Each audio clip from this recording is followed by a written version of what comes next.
So this is the timing. We got in here right before COVID. The November, right before COVID, was our grand opening. And we had a huge holiday season online. And then in January, the whole plan was to build out a storefront and all of this shit.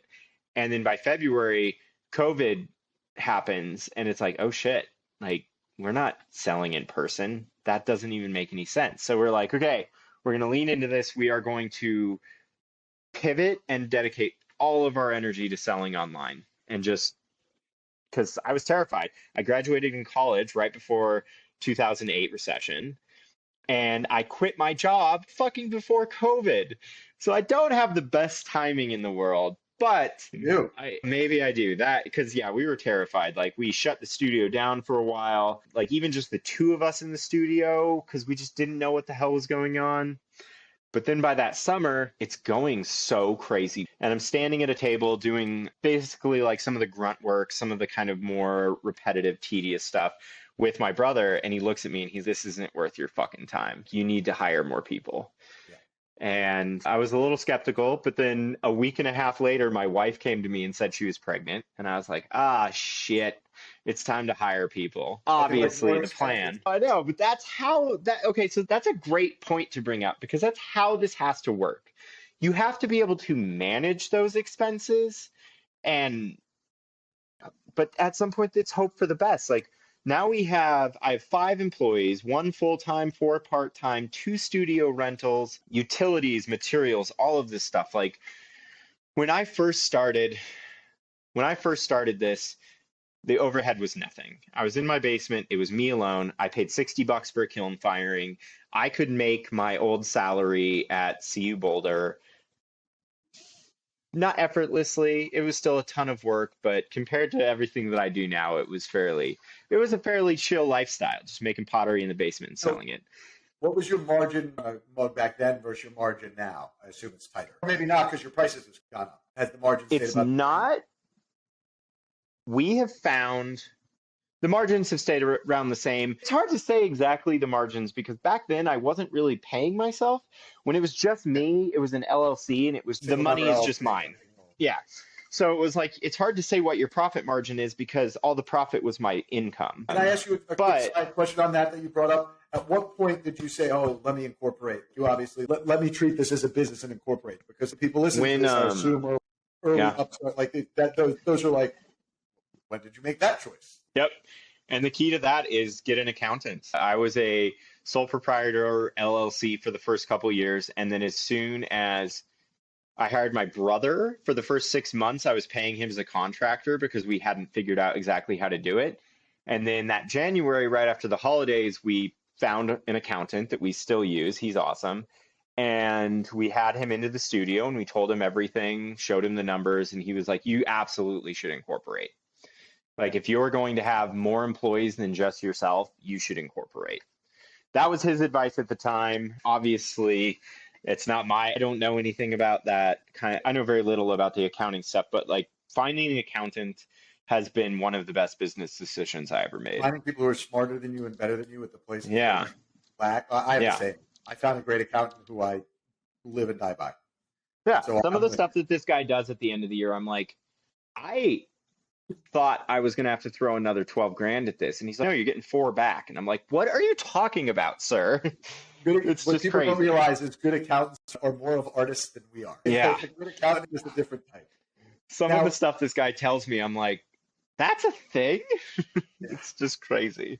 Now, so nowadays, so did you ever do like outside funding or this was just it's just funded itself? No, we have fund itself off of cash flow. For those first 2.5 years, I saved every single penny. I lived off my university salary, and that's what bought the kiln. And that $50,000 investment, we've put $1.3 million worth of pottery through it in the last 2.5 years, or three years at this point.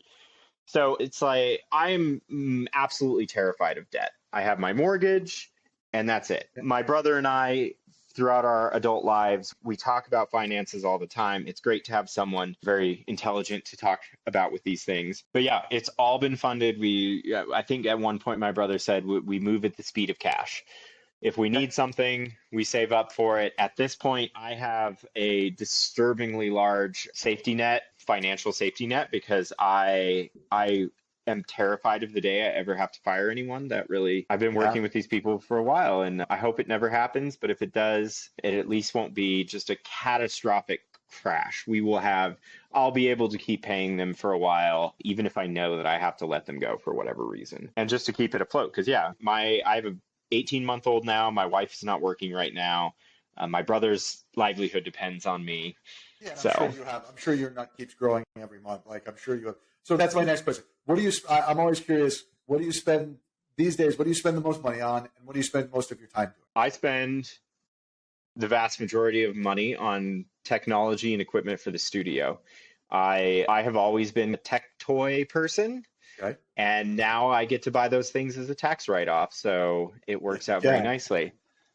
So I have 3D printers and CNC milling machines, and if I can I have a little bit more testing on a project to do, but if I can get that to work, I'm looking to drop another $13,000 on a bigger CNC machine, and that will hopefully lead me to making the like $10,000 pieces like you're talking about. I have some plans I would love to dip my toe in the fine art world. It's a weird. Yeah, you have. What's nice is you come with this audience and you come with all this stuff. So like that leg in becomes even easier. Did you? How much time now? I always ask this. Do you spend making art versus all the things it takes you to sell the art you're making? Right now, I separate research and development out from the making art, but I don't know, what's your definition of that? Is it the production of the art to sell, or is it yours is a little different just because you have a like a production, like you have like an actual factory and production model. So I would probably classify the making art part as the research and development part, because that, I think, is where the creativity lies. And in your particular case, I would qualify in my concept of you creating, to me, it would be the research and development. It would be the creation. Yeah. So this summer was great. We have the Seth Rogen gig. We have my work that the employees spend their time making. And then I'm actually backtrack. So this summer was great. I did a ton of research and development, some of which is coming together into projects for the holiday season. So now all of that is tabled. Right now we are in holiday mode. Okay. We are trying to make 1,000 Christmas ornaments. We are trying to make just as many pieces as we possibly can to move through the doors in the next couple months. So the research and development is pretty tabled for now. I also picked up a project for another company that I can't even tell you the name of, but it is a contract work for a company that is bigger than I could possibly imagine.